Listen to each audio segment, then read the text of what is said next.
The Neo Reality Entertainment brand expands with a relaunch of the Neo Reality Collective Pop Culture News Talk.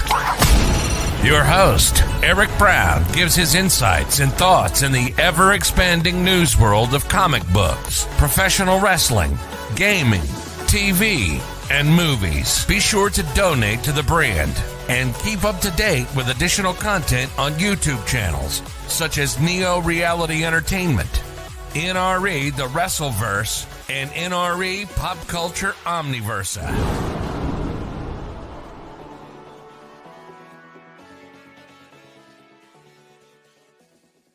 Today's edition of Neo Reality Collective is brought to you by Anchor.fm, a free distribution service podcasting hosting platform that allows you to record your podcast on your phone or computer. Anchor will distribute your podcast for you so it can be heard on Spotify, Apple Podcasts, Google Podcasts, and so much more. You can even make money from your podcast with no minimum listenership. It's everything you need to make a podcast in one place. Download the free Anchor.fm app or go to Anchor.fm to get started today. Thank you and enjoy the episode.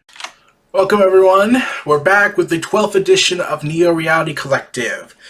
So, yeah, once again, I already explained in my episode 11 video about why I took a break for a while, and these episodes will probably not be as consistent as they used to be, and that's the gist of it since, well, it kind of is.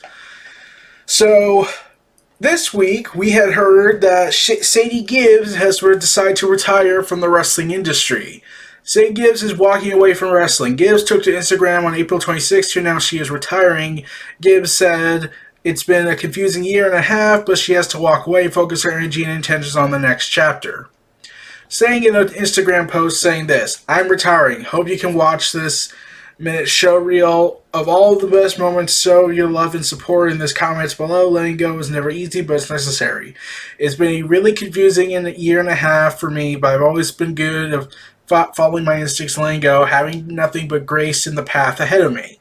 I decided in order for me to excel in my new endeavors, coaching, speaking, teaching, being the leader, which I've always been, I have to let go and set my intentions on what it is I want from my life and where I see long-term sustainable fulfillment. And those doors are opening, and it's about time I conserve all my energy and focus on this new chapter. I will forever be the amazing Grace. I will forever be the girl who did a corkscrew Sasuke special. I will forever be undefinable. I love you all, guys. I love all you guys, not just supporting me as a wrestler, but me as a person. As someone who, despite what everyone expects, I follow my gut, my instinct, and I do it with grace. Everything we do isn't forever. It's a stepping stone and a chance to evolve and grow throughout. My vision is big, starting with short films, action movie scenes, and a lot of my plans are centered around my undefinable brand. My next big goal is to have a self-development book out, remain undefinable, and so many micro goals along with this new chapter. Teach, speak, and inspire, impact as many individual lives as I can with the undefinable mentality." And she plugs in her site, SadieGibbs.com. So she was part of the Casino Battle Royale at AEW All Out and then wrestled 2 matches on Dark. She never wrestled on Dynamite and didn't wrestle for AEW since October 2019, probably because of the COVID because then a few months later, the COVID restrictions happened, and then she just sort of stopped. I don't think she ever fully signed with them, but it is a tale to see what could have been. And she might come back. She might honestly come back down the road, but we'll have to wait one day. Then that say is, wish you luck on the future. So, there's been constant talks about where the hell has AJ Styles and Omos has been since their winning of the tag team quarters at WrestleMania. They went on the WWE bump and said that they've been partying in Nigeria, but nobody is currently out on the Raw roster, meaning the new champions are available for shows. They're just currently being booked for some reason. And they claimed that they were partying in Nigeria, and I'm just thinking to myself, okay, I kept assuming that when I heard about COVID breakout happening for the 8th time in WWE, because of course there has to be another outbreak. Of course WWE has to be neglectful for the 8th or 9th time. But, yeah. They aren't injured, no one's hurt, and there's no possible threat of quarantining because of the infection. But yeah, there's been no confirmed why they never showed up. They're just sort of not there because they probably forgot about them. But it is what it is on that front. I'm still wondering. So, the recent attendance of UFC 261 was reportedly a hot topic of discussion with a crowd, and WrestleBoats has reportedly tweeted out that that a bunch of people backstage is reporting it was a hot topic among those discussions regarding the Veterans Memorial Arena show, of over 50,000 fans attending UFC 261, which led to people believing that live crowds can return safely now in Florida. I must stress this is Florida, and I am not going to go into that topic because we've been there too many times.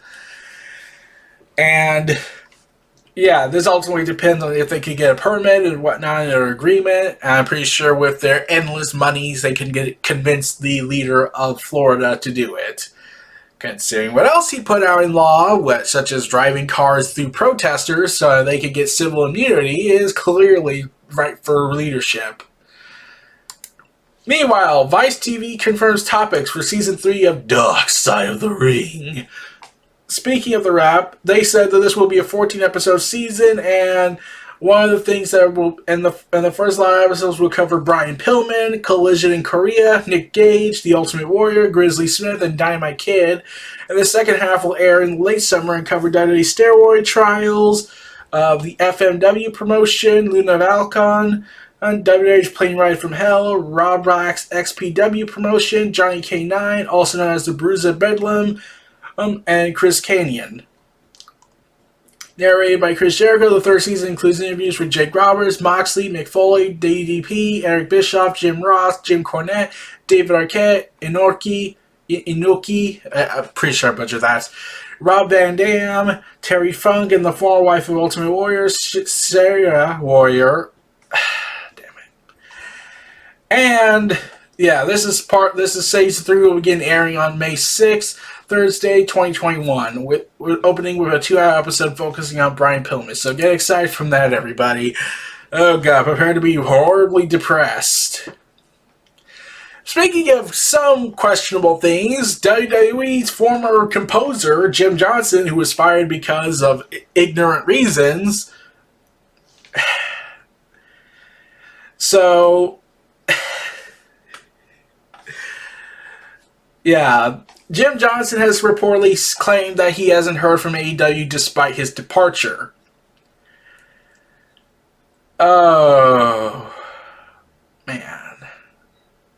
There has been no conversation. Speaking to Chris Van Vliet's show podcast, he said, no, they never reached out. And it's always amazed me from a business angle. If I was in that workroom, I would say, Vince just fired Jim. This is a way we can really stick it to them. Find that guy and get him here in this afternoon. It doesn't make sense to me. The iconic music producer once again bemoaned the current state of entrance music, saying that the songs don't relate to the characters they accompany. He added, it felt a great responsibility, like part of these guys' career success were in my hand. The music now in WWE and AEW, I'm sorry this is mean, it's all really homogenous and really mediocre, and it doesn't have anything to do with the characters. I think that's why there are less big stars. I don't think there are no potential big stars on the roster hiding there. Before Steve Austin was Steve Austin, he was the ringmaster, and there are a lot of stories like that. These people need the right storyline, the right costuming, and definitely the right music to lift them up. I would honestly love Jim Johnson in AEW. Him and Mikey Ruckus. He can teach Mikey Ruckus a lot of good stuff. He can make music for them. He could do a lot of things for them. I really feel like they should get a check and just be like, we need to get this guy. I want him here. It's baffling they haven't even thought about it or even called him. It just is. And it does sound like he still wants to keep making music for wrestlers, which would be awesome. Though I don't know if they will do that without a fight. And like they let this music composer go for some reason, even though he was willing to resign. But yeah, it's just a confusing mess. I want him to be there to compose music with Mikey Ruckus. They could kill it in that field. Like, he's also teaching the next generation of musicians for wrestlers, and yeah, it's so confusing that they haven't called him yet. Anyways, there's a report going around about Dynamite. So, TNT is expected to win the upcoming bidding war for NHL's secondary package, and turn broadcasting will be the home to 3 of the next 7 Stanley Cup finals. The as-of-yet unannounced deal will reportedly cost $225 million per season over the next 7 years, so they're getting $1 billion in a quarter. NHL games often will air on Wednesday nights, but the new TV deal, according to Dave Meltzer, won't affect AEW, according to Dave Meltzer. Meltzer reported on Wrestling Observer Radio that AEW will remain on its current time slot, 8 p.m. Eastern Standard Time on Wednesday nights. NHL games will instead probably end up on TBS or on a different night on TNT. Aired exclusively on NBC Universal channels for the last 10 years, but the network pulling out of the bidding war for the new packages yesterday. NBC Universal was expected to pick up one of the available options, and NXT reportedly moved to NHL games were likely to air on USA Network for the foreseeable future. The second package has been ultimately snapped by TNT, though. So now the whole NXT moving to Tuesday night seems redundant now. Though now it feels like there had to have been talks going on, so they had to have gotten the update. Now I'm curious as to how they feel now, knowing that their main reason to leave is gone. And I am curious to know what the story was like backstage. But yeah, there's also been recent disputes that could affect the nights. Tony Khan came out and said that he would consider a move if the money was good enough, because he needs to take care of his company. And he doesn't want to go against Monday Night Raw or Monday Night Football because his team would be on there and conflict of interest. So they would either have to move to Friday, they would have to move to Tuesday because Thursday's already busy. So, yeah. And even from a story perspective, you can't move to Impact because now it's like, since Impact's on Thursday nights, and therefore the typing, and they're taped, and AEWs tend to be live, it would be very continuity snarl confusing. So, yeah, they're kind of in a pickle here. Pretty bad all around, it seems.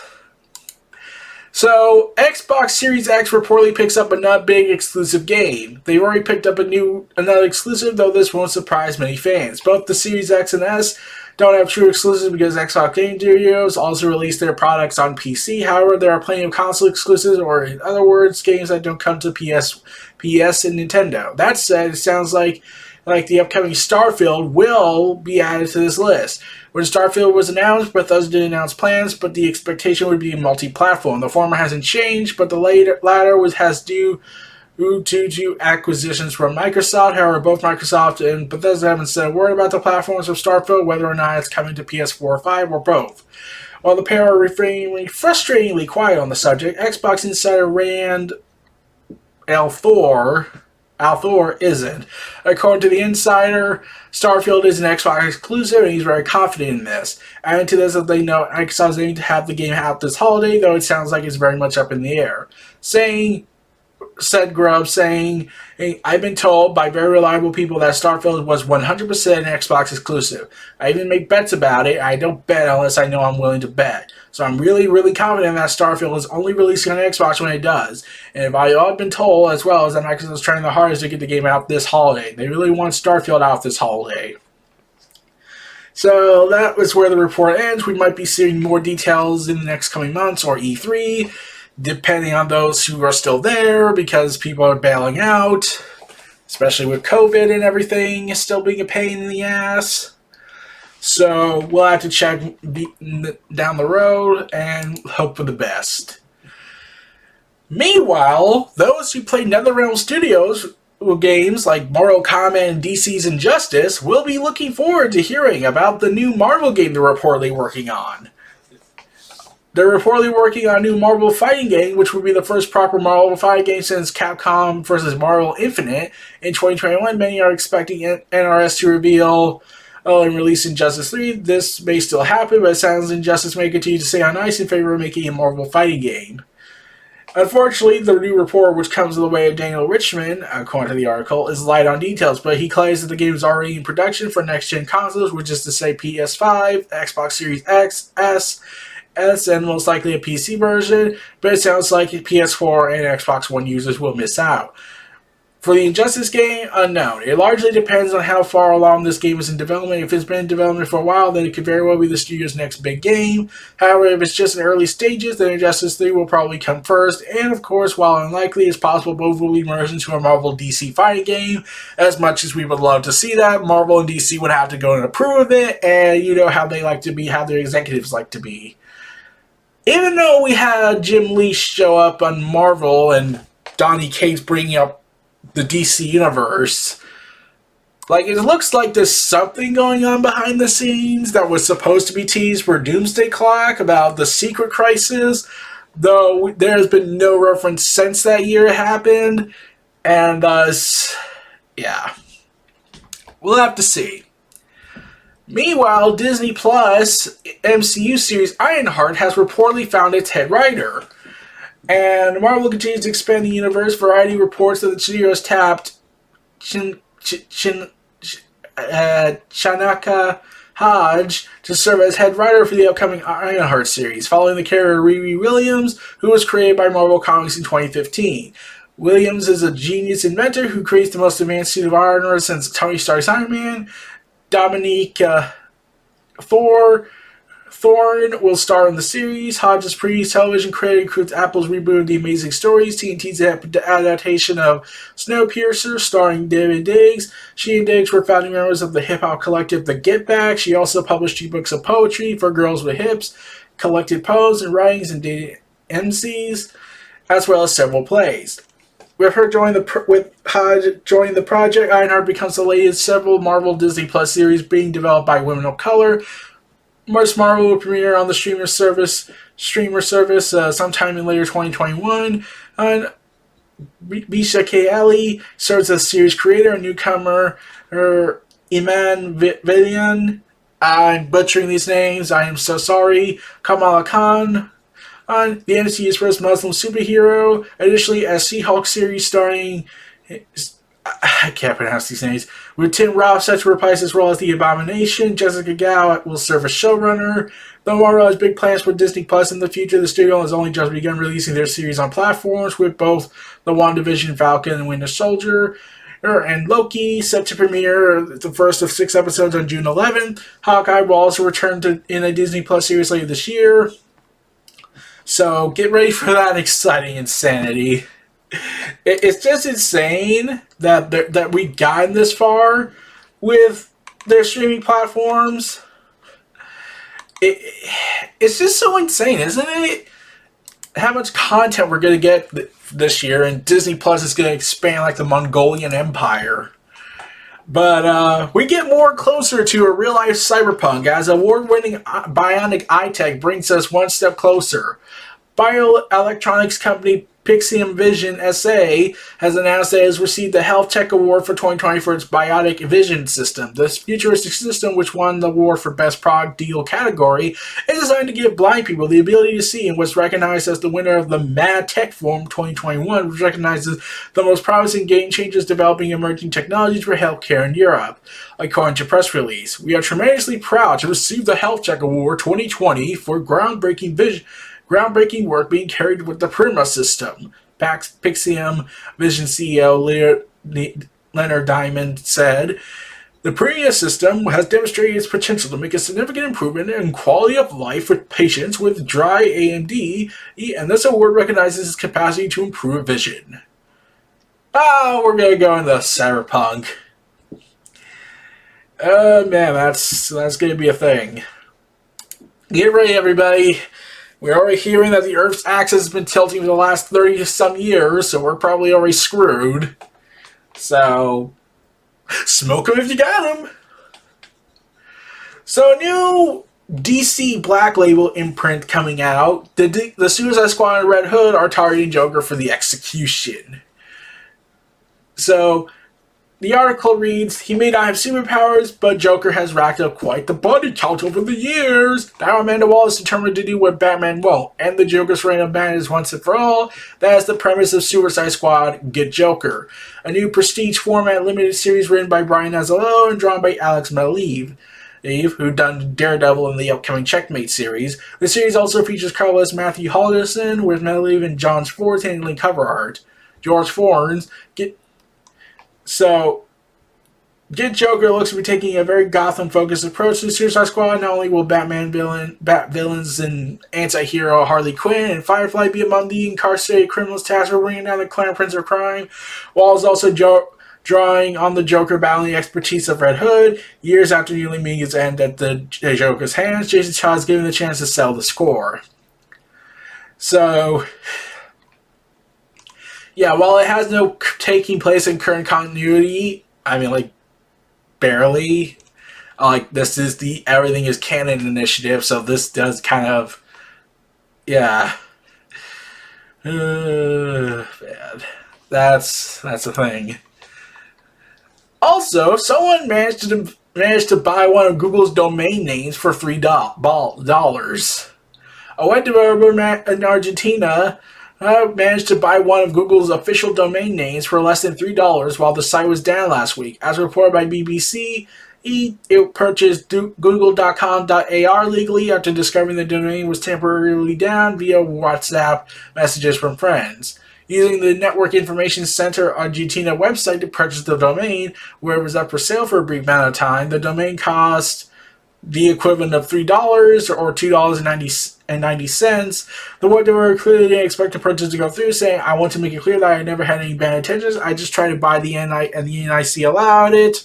When the purchase process was complete and my data appeared, I knew that something was going to happen. I was really anxious. He took to Twitter to explain himself as his personal data appeared where Google's landing page should be. Google Argentina has since said that the domain didn't expire, noting that the expiration date was actually July 2021. At the moment, nobody really knows why it was up for sale. Naturally, Google quickly reobtained the domain name, with him making it clear that he didn't get into any trouble as a result. Google says is investigating what happened. Yeah. So, that was the thing. Oh, man. So, for those who like the DC animated universe, those who like the Justice League and Justice League Unlimited, we're going to get Justice League Infinity, the continuation in comic form. It will pick up where the series left off, ending in 2004. In the wake of Darkseid's defeat, Apocalypse is swept by civil war. Unfortunately for Earth, it's decided that the rightful heir to Darkseid's throne is the one who manages to destroy the Justice League. The series also deals with the larger DC multiverse, as Amazo's intergalactic wanderings open the door to other realities and other versions of DC's heroes. DC Infinity is referring to the core team featured in the first two seasons of the anime series, which were Superman, Batman, Wonder Woman, Flash, Martian Manhunter, Hawkgirl, and Green Lantern John Stewart. Yay! However, DC teases the possibility of team-ups with other heroes from the multiverse, which could mean that we could potentially see Teen Titans, Young Justice, Batman, or Green Lantern in the anime series. Well, anything is possible at this point. The Justice League Infinity is a digital first series consisting of 14 digital chapters, with a printed version collecting 2 chapters per issue. The digital chapters are $1.99, while the print issues are $3.99. It's debating on May 13th, with the first print issue following on Tuesday, July 6th. So, yeah, we also get the Batman Adventure Continues and all that. Oh man, I'm hoping we. I'm hoping they eventually do make more content for animation development. It's just so fun. It really is, and I really hope that we get more content down the road over the Justice League, and people have said they want to see a reunion, but that ultimately depends on the executives of Warner Media and Warner Bros. Animation, though since there is a market to be made from this, it is understandable that they should bring it back. I'm like, the last animation production with it was Justice League versus the Fatal Five, and before that was Batman and Harley Quinn. So, come on, there's a market for this, obviously. But we're going to take a brief break, everyone. We'll be back after our word from our sponsor.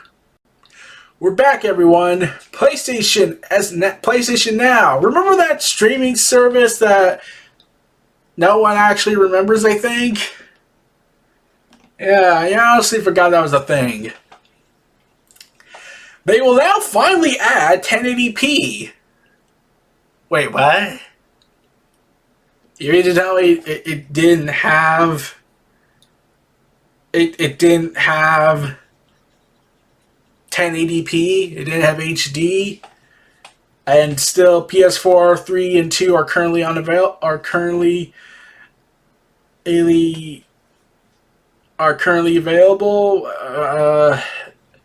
Oh man. But I'm really confused, aren't ya? Really am. I kind of forgot that was a thing. So anyways, Microsoft has now declared war on Valve's Steam platform by increasing revenue share by 18% for PC developers.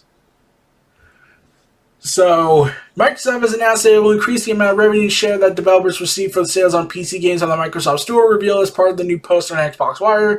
Microsoft said, as part of a commitment to empower every PC game creator to achieve more, starting on August 1st, the developer will share of Microsoft Store PC game sale net revenue will increase from 88% from 70%. A clear, no-strings-attached revenue share means developers can bring more games to players and find greater commercial success with doing so. Okay, let's be real. This is clearly the war against the Steam developers, the Valve. Oh man. So Microsoft has entered the war of video game online stores, of launchers. Why is this a thing? Like, I recall me and my friends talking about this for a number of years. We're like, why are there so many launches now? This is like the console war that was going on. Then no one cared about it anymore. Then they started caring about it when the one-ups began. Then people stopped caring about it, then tried to deny that they didn't care about it. And then go ahead and say that they cared about it when Microsoft and Sony clearly didn't care anymore about fighting. So, yeah, that was confusing, trying to follow that. So, a survey came out from the Game Developer Conference that suggested that the PS5 is the most popular console to develop for, while PC remains the most popular platform with developers overall. GDC's 2021 State of the Game Industry reports, based on a survey of 3,000 game industry professionals. Of the people polled, 44% say they were most interested in PS5 from a developer perspective. The position as the most popular console in the survey ahead of the Switch, Series X and S. It is also ahead of VR platforms, while developer interest in the PS5 is significantly higher than the Xbox Series X. Among those polled, all consoles paled in comparison to the power of the PC Master Race. GDC's 2020 survey also saw the PC lead the platform pack, which overall is unsurprising considering the continued player interest in PC gaming and the ultimate development nature of the platform. As to the platforms where developers' interest is barely there, just 4% say they were interested in the PlayStation Now, and only 6% expressed interest were Google Stadia. Project X Cloud came in a little higher with 8%, but at least as the survey goes, it appears the developer appetite for video game streaming is far from high. I mean, like, no one really... I think everyone just forgot that there was a PlayStation Now. Like, I had heard Google Stadia finally allowed a search bar after over 500 days of being on the market, which is a question I have. I mean, how? How did you get away with this? Did you think you were going to get away? This is Google. How did you not have a search feature in Google Stadia? A search company feature is not in their product for over 500 days. Yeah, that was a thing. That was an actual thing that happened this week, and I am greatly distressed about it. Not really. It's more like, oh my god, that's sad. So it seems we will get the Scarecrow in Titan Season 3. Starring the actor playing Scarecrow is Vincent Kaiser. Okay, better known as P. Campbell from the popular TV show Mad Men, and taking on the role of Scarecrow. It's hard to imagine anyone better suited for the role with his slender frame and highly defined features. He brings his best resemblance to Jonathan Crane from the comics. Easy to imagine him for his variety of neurotoxins, all while complaining about the world being cruel and unfair. The news first came reported by Full Circle Cinema, which spotted the announcement on Titan's Facebook group. The official announcement went out a few hours later. He has been in a number of productions, including Rockstar's LA Noire, but he's best known for portrayal of the wee rich kid Pete Campbell in Mad Men. And so, yeah, we got the cast for the Scarecrow. And I'm curious to know if he will play Cyberpunk Scarecrow from the recent James Tyrion comics. Meanwhile, for those fans of DC Comics, DC Fandome is returning 2021 to serve up more DCEU news in October and more DC films, and games, and comics. The announcement was extremely brief to the tune of Superman anthem from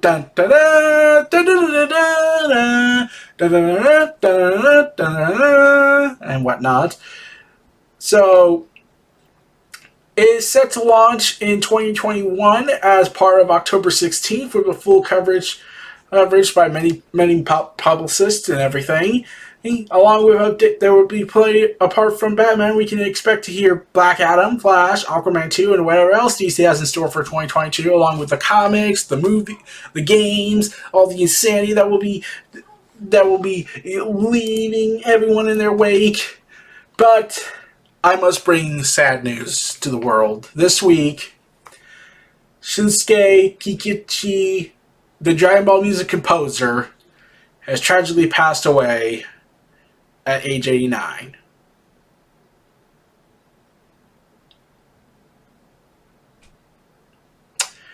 He had composed, which resulted for the sequel Dragon Ball Z and Dragon Ball, which resulted in over 400 different pieces of music. He also composed the theme of Doraemon, an anime series that ran for 26 years. He also scored songs for Kamen Rider, Tiger Mask, Dr. Slump, and many more.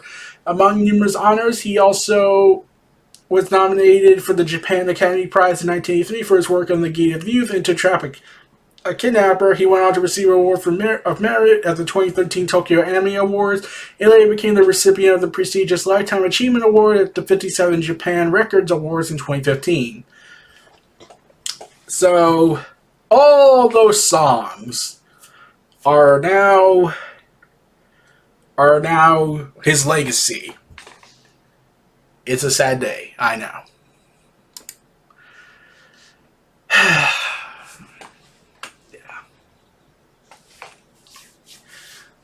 So, meanwhile, in the North America side of animation works, Anakin Skywalker will be back in animated form, not just live action. Voice actor Matt Lanter has confirmed that there will be another anime appearance of Skywalker in a galaxy far, far away. Speaking to Entertainment Weekly, who voiced the character in Clone Wars and Rebels, as well as Forces of Destiny, Battlefront 2, and LEGO Star Wars Holiday Special, which was a thing, revealed that he recently reteamed with Lucasfilm's animation as an unannounced unspecific Star Wars project where we'll see reprise the role of Anakin in animated form, saying, "There's some new Lucasfilm's animation going on. I've been part of some things I can't talk about yet. You'll see Anakin again." He teased, speaking about Anakin's return to the animated side of the Star Wars universe, which is expanding further with the Bad Batch coming out in May 4th. "I never quite put Anakin down, whether I'm doing a video game or something new for Lucasfilm Animation." So, yeah, Hayden Christensen also reprised his role as Anakin Skywalker for the upcoming Kenobi series. So, it's going to be pretty wild. Wild. So anyways, you want to hear how Mickie James was told that her women's wrestling doesn't make money? So, Mickie James spoke, saying how she was trying to trying to pitch an all-women's brand, which is kind of the sequel to WWE's Evolution, which never happened. Their sequel never happened. And WWE was like, no, there's no money to be made in women's wrestling. And I'm thinking, then who the hell is Trish Stratus? Who the hell was Lita? What were they working for if they were never going to be given, if they can't make any money, if they have been making money? I mean, yeah, like, some people say that an all-women brand was not a good idea. Mick Foley supported the idea, and some understood that specific, but due to the fact that WWE is filled with idiots, they probably would have fucked it all up. So there was no way they were going to win. And especially since you got Laurinaitis and you got Bruce Pritchard, who are not reported fans of women's wrestling, who want to go back to the dark ages of the Divas era.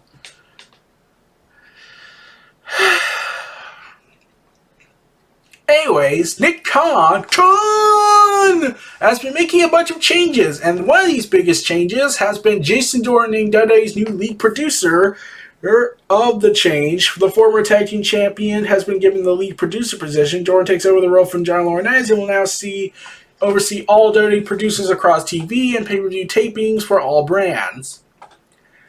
After his serious neck injury in early 2018, he's been working as a production team member. Tragic, yeah, I know. He's been trying to get back, I think, but I don't know if he can. Laurinaitis, of course, has been moved back to talent relations and heads up the department. And PW Insider's report also suggests that referee John Cone, who had initially been released by the talent relations role, is now back in the team as Laurinaitis is second in command. My God. So, yeah. Jason Jordan can bring a lot of improvements, new blood, new fresh talent, and not have the same yes men that Vince likes. But I'm pretty sure they'll find a way. Meanwhile, Grant Morrison says the DC Omniverse has been a long time coming. Saying, this sort of started with Animal Man back in the day. I've been chipping away at that rock for a long time, and I finally got to do it in a limited manner with the 52 series. But with the aim to always recreate the Infinite Multiverse, which has now become the Omniverse because it eats up everything else. So, yeah, the Omniverse is that infinite multiversal and everything is canon thing. Morrison says that DC's comic books, even before Morrison's work there, have embraced the idea or at least left the room for different versions of the characters, so they're later integrated into a multiverse. Saying, my dream was always to find the infinite canvas. I think that's what DC is great for. It's always been good for the multiple Earth structure. There's also been alternate characters, and there's nothing more exciting. There's a zombie Batman and these ridiculous flavors. That's just kind of childlike thrill to it. I'm happy to see they've embraced that moving forward and are expanding on it. So, yeah. Considering how Grant Morrison was in the comic, yeah, that was a thing in Animal Man. We might, some people joke saying, thanks to his appearance in Animal Man and also in Doom Patrol, he's now part of the DC Comics culture as a character as well. Still, could they get a comic book out of that? Maybe. Oh, man. Last but not least, former DC executive Adam Phillips launches a new comic book marketing agency. Director of Marketing Services, formerly at DC Comics Services, Adam Phillips has announced the formation of a new marketing agency called Untold Stories Marketing, which will focus on collaborating with comic book publishers and creative talent to connect with comic book retailers on new projects. A couple of months ago, he was let go, and one of his primary roles with the publisher was the complicated task of gathering and releasing its monthly solicitations, so he knows intimately about the amount of new product publishers try to sell to comic book retailers every month. Phillips explains in the announcement of this new venture, saying numerous discussions with retailers have told me that if they knew more about the upcoming comic series, they would place larger orders. Our mission at Untold Stories Marketing is to help publishers in the creative community spread the news about the latest projects through improved solicitations and branding, targeted emails, and interactive shelf sheets, so retailers can place their orders with greater confidence. Phillips says his rare professional experience have worked closely with publishers, creative talents, and distributors, helping bringing a broader understanding of their needs and expectations to the market. Jennifer Haynes said, working with Adam has always been an absolute pleasure, whether creating our custom covers or in sharing information with an eye to strengthening the industry. with another statement saying, Adam wants retail to succeed, and he has both the experience and the foresight to help us do it. To do so, this forward-thinking approach, coupled with his robust network of industry contacts, puts him in a unique position to offer exceptional marketing solutions. I, for one, can't wait to see what he has in store. Beginning in the 80s, this was a contributing writer with Marvel Age, and was later assistant editor at Marvel. He freelanced for Archie Comics, Eclipse, Fantavic Graphics, and Tops, and wrote about comics for Entertainment Weekly in the early days of that weekly publication. Phillips joined the DC staff in November of '94 and remained until this past February. His absence during the June and July solicitation cycle has also been felt. Website can be found at UnttoldStoriesMarketing.com, and the agency says working relationship with a few select publishers and comic-related organizations will be announced in the near future, and they anticipate supporting writers and artists in positioning their latest creator-owned projects. So Image will probably be liking that. So that's about it for this weekly dose of news. Oh, there is one more thing. Mass Effect will be getting a large patch, 11 gigabytes, I believe, featuring the talk regarding the day one patches that is coming out in 13 days. So get ready for that insanity. So this was the Reality Collective. Here's the outro and our last word from our sponsor. Take care, everyone. Be sure to donate to the brand and keep up to date with additional content on YouTube channels such as Neo Reality Entertainment, NRE The Wrestleverse, and NRE Pop Culture Omniverse.